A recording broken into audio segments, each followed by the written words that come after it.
Hi hello నమస్తే biography ఛానల్కి స్వాగతం.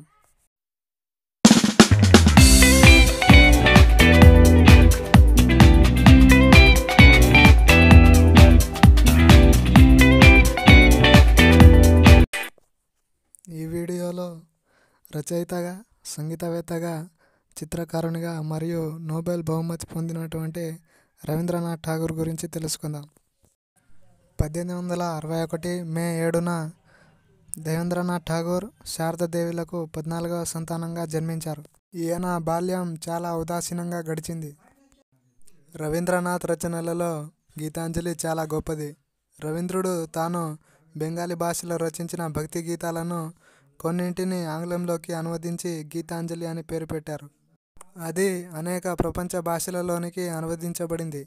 ప్రపంచ సాహిత్యంలో ఇది ఒక గొప్ప రచన.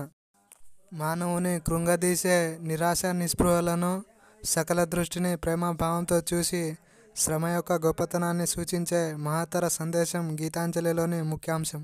1913వ సంవత్సరంలో సాహిత్యానికి సంబంధించి రవీంద్రనాథ్ గీతాంజలికి నోబెల్ బహుమతి లభించింది. విశ్వకవి అనే బిరుదును సాధించి పెట్టింది. ఆసియా ఖండంలో మొదటిసారి నోబెల్ బహుమతి పొందిన వ్యక్తి. గీతాంజలి వెలువడిన తరువాత అన్ని దేశాల వారు రవీంద్రుని గ్రంథాలను చదవడం ఆరంభించారు. బాలల హృదయాలను వికసింపచేయటానికి విశ్వభారతి విద్యాలయాన్ని స్థాపించారు. అది 5 విద్యార్థులతో మొదలై క్రమంగా విస్తరించింది. 1919వ సంవత్సరంలో కళాభవన్ను స్థాపించారు. రవీంద్రుడు మొదటి నుండి జాతీయ భావాలున్నవాడు. హిందూ మేళాలో దేశభక్తి గీతాలను పాడేవారు. బెంగాల్ విభజన ప్రతిఘటన ఉద్యమంలో రవీంద్రనాథ్ ప్రముఖ పాత్ర వహించాడు. రవీంద్రనాథ్ రాసిన జనగణమనను జాతీయ గీతంగా ప్రకటించే ముందు వందేమాతరం, జనగణమనలపై దేనిని జాతీయ గీతంగా ప్రకటించాలని సుదీర్ఘ చర్చ, తర్జన భర్జనలు జరిగాయి.